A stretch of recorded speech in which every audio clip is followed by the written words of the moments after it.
Hello बच्चों, स्वागत है फिर से आप सबका एपीजेई क्लासेस में। मैं आलोक पाठक, आप सबका टीचर मेंटोर एट एपीजेई क्लासेस। तो जैसा कि हम लोगों ने स्टार्ट कर दिया है गॉस लॉ का एप्लीकेशन, इसका पहला एप्लीकेशन हमने देख लिया था। आज हम कुछ और एप्लीकेशन देखेंगे। तो जो आज की टॉपिक जो हम करने वाले हैं, पहली टॉपिक, वो है electric field due to a uniformly charged hollow sphere. ठीक है, चलिए स्टार्ट करते हैं बच्चों।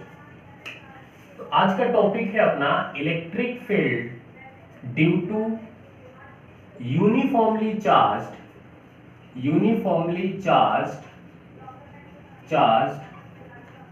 होलो स्फीयर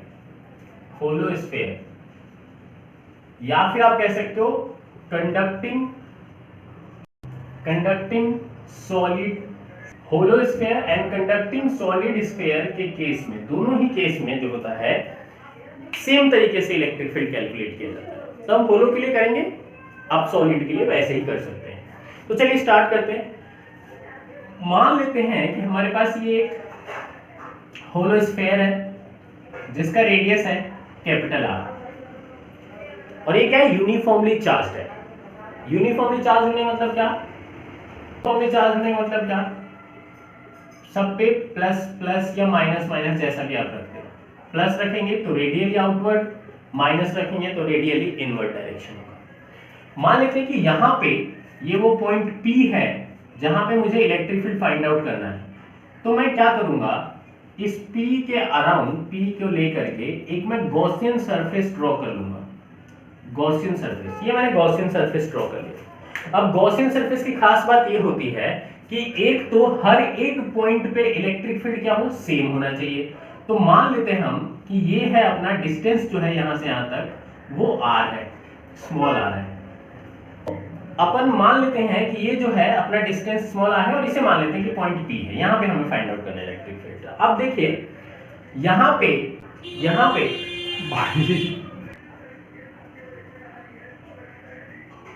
तो जो सिंस ये एक स्फीयर है तो डिस्टेंस जो होगा सेंटर से हर पॉइंट पे बराबर होगा, और चार्ज भी एक ही है, Q है, मान लीजिए डिस्ट्रीब्यूटेड है। तो यहाँ पे इलेक्ट्रिक फील्ड एक तो हर पॉइंट पे बराबर होगा, यानी कि यूनिफॉर्म इलेक्ट्रिक फील्ड होगा।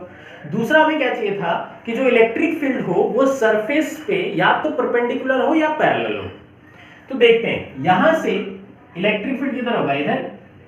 और यहाँ पे अगर मैं एक छोटा सा एरिया चूज कर लूं तो इसका एरिया वेक्टर भी होगा इधर ही, ये हो जाएगा इधर एरिया वेक्टर, और इधर ही हो जाएगा आपका इलेक्ट्रिक फील्ड। ठीक है, दोनों सेम डायरेक्शन, दोनों एरिया वेक्टर और इलेक्ट्रिक फील्ड दोनों सेम डायरेक्शन में है, पैरेलल हो जाएंगे। ठीक है, तो अब हम क्या करेंगे, अपना गॉस लॉ का यूज करके आगे सॉल्व करेंगे। देखते हैं कैसे। पहले तो हम लेट कर लेंगे, let a hollow sphere of radius capital R and charge distributed over surface is capital Q। तो बच्चों चार्ज मान लेते हैं हमारा कैपिटल Q है। ठीक है, तो अब क्या करेंगे हम सबसे पहले टोटल फ्लक्स निकालेंगे अक्रॉस द गॉसियन सरफेस। तो लेट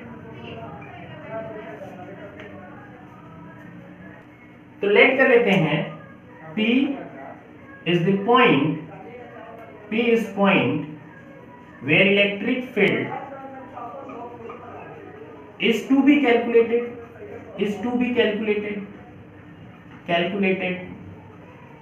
और ये मान लेते हैं हम कि अपना OP जो है वो स्मॉल r के इक्वल है।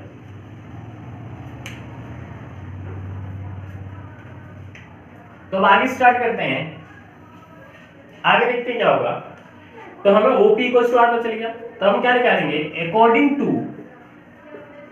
Gauss law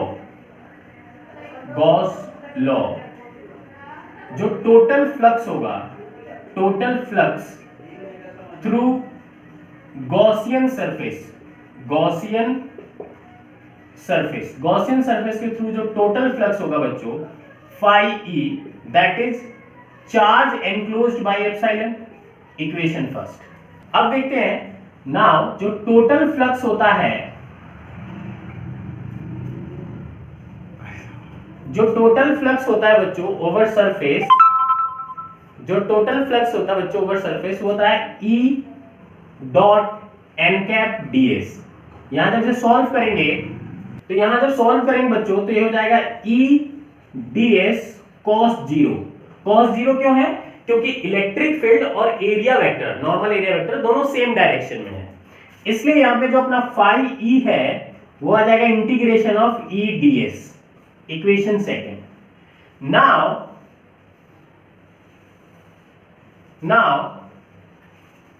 from equation first and second हम ये कह सकते हैं कि भाई LHS इक्वल है तो RHS भी इक्वल होगा। That means what? EDS equals to हो जाएगा Q बाई एप्सिलॉन, और EDS इस स्मॉल एरिया का जो पूरा इंटीग्रेट करेंगे तो आ जाएगा 4 पाई r स्क्वायर। क्यों? क्योंकि जो हमारा गॉसियन सरफेस हमने अज्यूम किया तो कैसा था? स्फेरिकल, और स्फीयर का एरिया तो यही होता है 4 pi r square equals to हो जाएगा Q बाई एप्सिलॉन। तो इलेक्ट्रिक फील्ड क्या आ जाएगा? Q by 4 pi epsilon r square. This is the electric field outside the sphere. क्या है? Outside the sphere. हम यहां पे कर रहे हैं आउटसाइड द स्फीयर। तो electric field outside the sphere क्या हो गया? Electric field outside the sphere जो है वो इनवर्सली प्रोपोर्शनल हो गया r स्क्वायर के, इनवर्सली प्रोपोर्शनल हो गया r स्क्वायर के आउटसाइड, जैसे जैसे जाते होगे। अब अगर आप इसको फॉर्मूले को देखो तो ये formula same to same point charge के लिए है। तो स्फेरिकली चार्ज बॉडी जो है वो पॉइंट चार्ज की तरह बिहेव करता है आउटसाइड द स्फीयर। ठीक है, स्फेरिकली चार्ज बॉडी जो है, spherically charge body behaves as point charge in case of outside the sphere,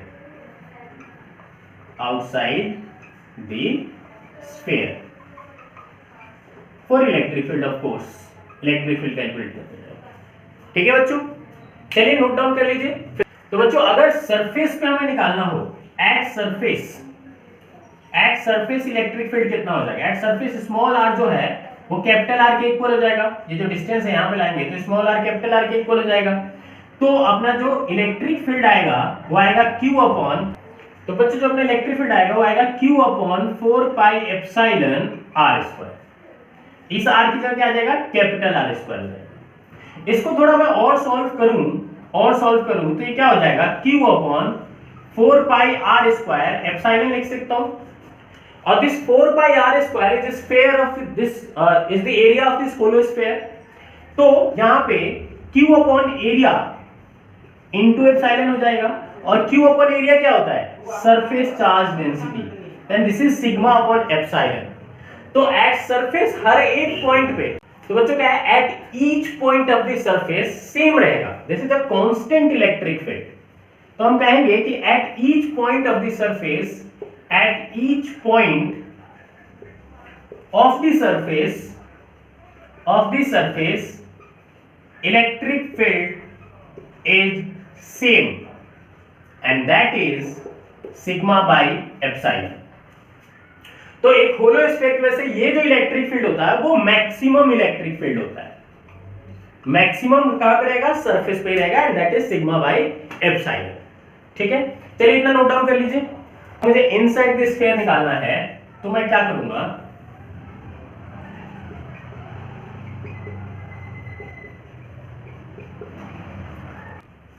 तो मान लेते हैं कि अपना होलो स्फीयर है and that is uniformly charge with charge Q at the surface. ये हमारा सेंटर है O, और यहां से यहां तक का डिस्टेंस है कैपिटल R। मान लेते हैं ये वो पॉइंट है P जहां पे हमें इलेक्ट्रिक फील्ड निकालना है इनसाइड द स्फीयर। तो क्या करेंगे? इसके अबाउट हम एक गॉसियन सरफेस ले लेंगे, और जो गॉसियन सरफेस होगा वो स्फेरिकल होगा। इसका डिस्टेंस मान लेते हैं यहां से यहां तक स्मॉल r। ठीक है, तो अब क्या करेंगे? हम यहां पे गॉस लॉ लगा देंगे। According to Gauss law, total flux across the Gaussian surface क्या हो जाएगा, फाई ई इक्वल्स टू होता है charge enclosed by epsilon.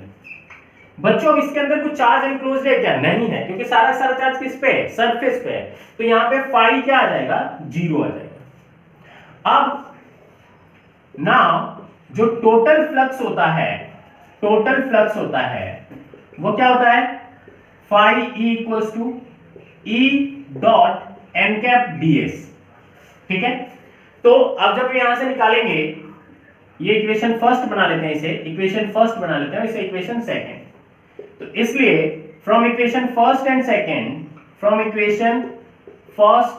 And second you can say that E dot n cap ds equals to 0।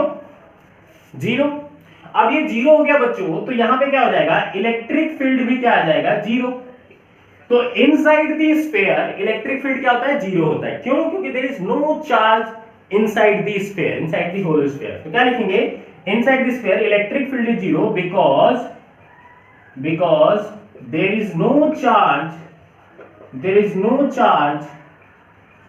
Inside the sphere, तो flux 0 हो जाता है और इसलिए इलेक्ट्रिक फील्ड भी क्या हो जाता है, 0 हो जाता है। चलिए नोट डाउन कर लीजिए।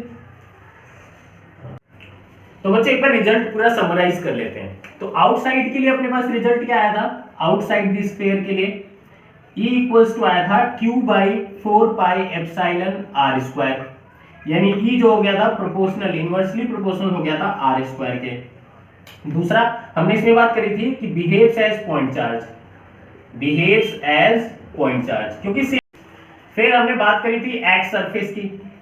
एक्स सरफेस हमारा मैक्सिमम इलेक्ट्रिक फील्ड आया था Q अपॉन 4 पाई एप्सिलॉन R स्क्वायर, ये मैक्सिमम इलेक्ट्रिक फील्ड था। इसको हमने सरफेस चार्ज डेंसिटी के टर्म में भी लिखा था सिग्मा बाई एप्सिलॉन, यानी बोला था कि कांस्टेंट होगा हर जगह पे। फिर हमने बात करी थी इनसाइड की। इनसाइड में क्या था, इनसाइड में क्या आया था, इलेक्ट्रिक फील्ड 0 आया था।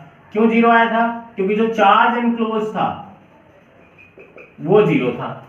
ठीक है बच्चों, अब अगर मैं इसके लिए ग्राफ बना दूं, सबके लिए इलेक्ट्रिक फील्ड वर्सेस आर का ग्राफ बनाऊं, अगर मैं इलेक्ट्रिक फील्ड वर्सेस आर का अगर मैं ग्राफ बनाऊं, तो पहले तो इनसाइड इलेक्ट्रिक फील्ड क्या होगा, 0। तो इनसाइड इलेक्ट्रिक फील्ड क्या हो जाएगा, 0 यहां तक, ये वो पॉइंट है R equals to capital R। यहां पे इलेक्ट्रिक फील्ड होगा मैक्सिमम, ये और ये मैक्सिमम कितना होगा इलेक्ट्रिक फील्ड, कितना मैक्सिमम इलेक्ट्रिक फील्ड होगा, दैट इज वो होगा आपका सिग्मा बाई एप्सिलॉन। और फिर यहां से ये इनवर्सली प्रोपोर्शनल हो जाएगा, आगे इनवर्सली प्रोपोर्शनल हो जाएगा R स्क्वायर। ठीक है बच्चों, चलिए नोट डाउन कर लीजिए। टॉपिक है आज का, टॉपिक है electric field due to uniformly charged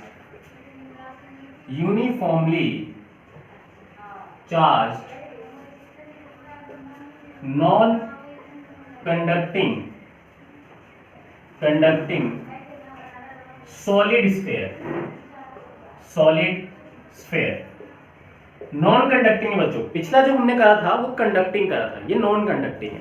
तो नॉन कंडक्टिंग में होने से क्या हो जाएगा, मान लीजिए कि ये है हमारे पास sphere and it is a non conducting sphere. तो नॉन कंडक्टिंग में चार्ज को आप जहां रखोगे वहीं पे रहेगा। ठीक है, तो मैं इसमें प्लेस कर दूंगा, तो चार्ज जो है अंदर की तरफ प्लेस्ड हो जाएगा पूरी तरह से, यूनिफॉर्मली चार्ज है।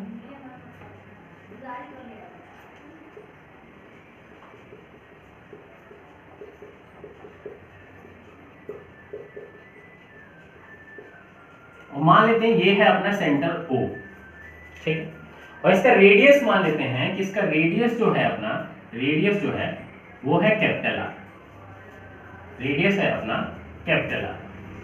ठीक है, अभी अपने को क्या करना है कि इलेक्ट्रिक फील्ड निकालना है। तो सबसे पहले हम स्टार्ट करेंगे आउटसाइड से।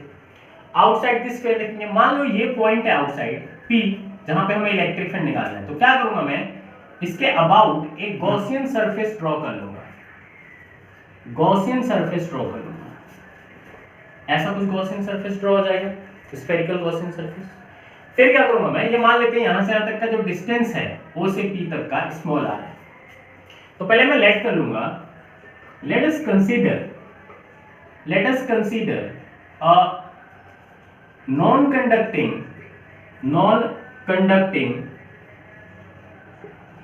solid sphere of radius capital R having volume charge density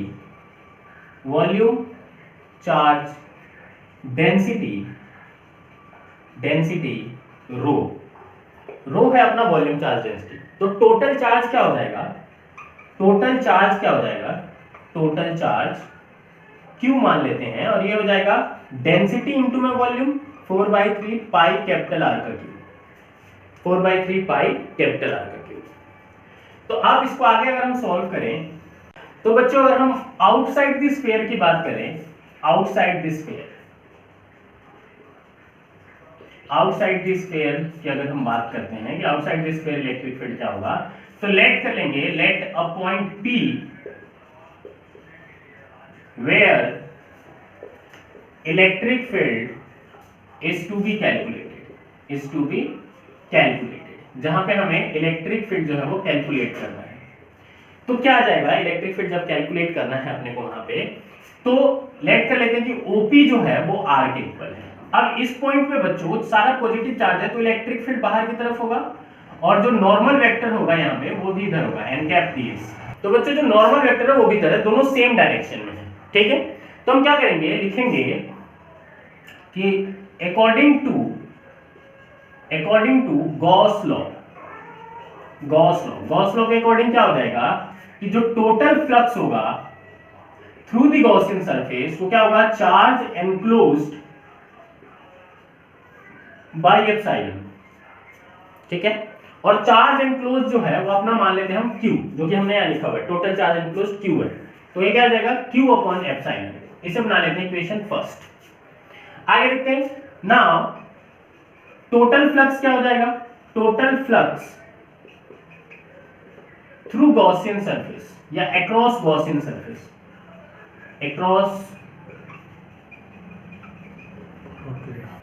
across Gaussian surface क्या हो जाएगा, फाई E जो हो जाएगा वो हो जाएगा E.n∠ds। इसे बना लेते हैं, यहां से हो जाएगा ये E/ds cos 0, that means E/ds के इक्वल हो जाएगा। इसे बना लेते हैं इक्वेशन सेकंड।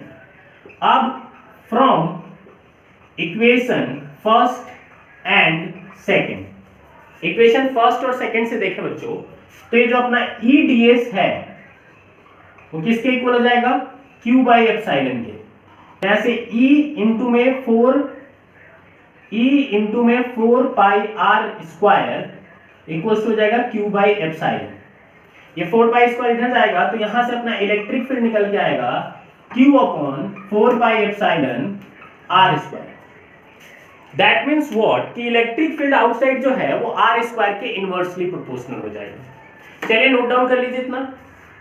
तो बच्चों इलेक्ट्रिक फील्ड जो है अपना outside the sphere, electric field जो अपना outside the sphere inversely proportional होगा R स्क्वायर के।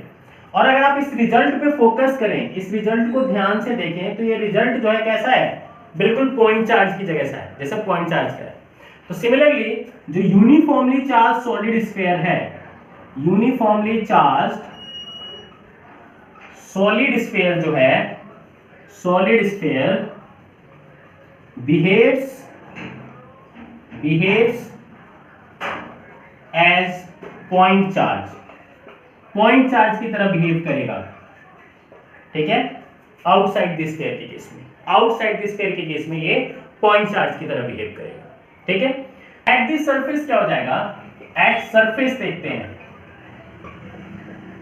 एट सरफेस क्या हो जाएगा बच्चों, एट सरफेस जो है स्मॉल r जो है वो कैपिटल R के इक्वल होगा, स्मॉल r जो है वो कैपिटल R के इक्वल होगा। तो जब यहां पे हम जो रिजल्ट हमारा आया था E equals to Q/4 pi epsilon R square, तो स्मॉल r स्क्वायर की जगह हम क्या कर देंगे, यहाँ पे कैपिटल स्मॉल r की जगह आ जाएगा कैपिटल R स्क्वायर, ठीक है। अगर मैं इसको वॉल्यूम चार्ज डेंसिटी के टर्म में लिखना चाहूं तो मैं क्या करूंगा, इसे 3 से मल्टीप्लाई और 3 से डिवाइड कर दूंगा। और यहाँ पे R से मल्टीप्लाई और R से डिवाइड कर दूंगा, तो इलेक्ट्रिक फील्ड क्या आ जाएगा, QR अपॉन में 3 times of 4/3 pi R cube into में एप्सिलॉन।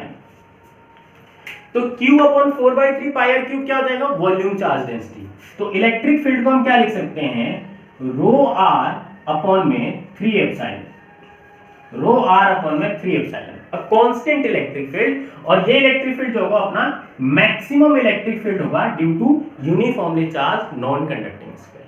और ये डिपेंड किस पे करेगा, वॉल्यूम चार्ज डेंसिटी पे, R पे, R इज द रेडियस, कितना साइज है, साइज पे डिपेंड करेगा, and epsilon will obvious material medium पे। ठीक है, चलिए नोट डाउन कर लीजिए। तो अब हम नेक्स्ट टॉपिक इसी में नेक्स्ट पार्ट करते हैं इसका कि इनसाइड द स्फीयर क्या होगा। आउटसाइड और सरफेस पे कर लिया, अब इनसाइड द स्फीयर की बात करते हैं। मान लेते हैं अंदर में ये वो पॉइंट है P जहां पे हमें इलेक्ट्रिक फील्ड निकालना है, तो क्या करेंगे, इसके अराउंड हम एक गॉसियन सरफेस बना लेंगे। अब इस गॉसियन सरफेस में थोड़ा सा तो चार्ज इनक्लोज्ड है, और यहां से यहां तक का डिस्टेंस जो है उसे मान लेते हैं हम स्मॉल r। ठीक है, ये है वो पॉइंट अपना P जहां पे हमें इलेक्ट्रिक फील्ड निकालना है।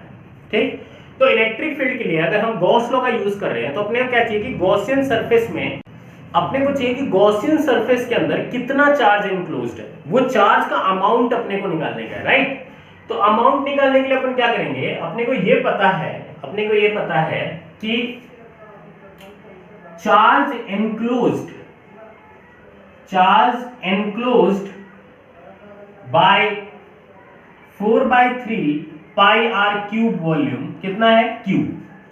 तो charge enclosed by 1 unit of volume क्या हो जाएगा, Q upon 4/3 pi capital R की क्यूब। अपने को क्या चाहिए, अपने को चाहिए कि जो स्मॉल जो स्फीयर है, जो गॉसियन सरफेस जो हमने लिया उससे कितना चार्ज एनक्लोज्ड है। तो चार्ज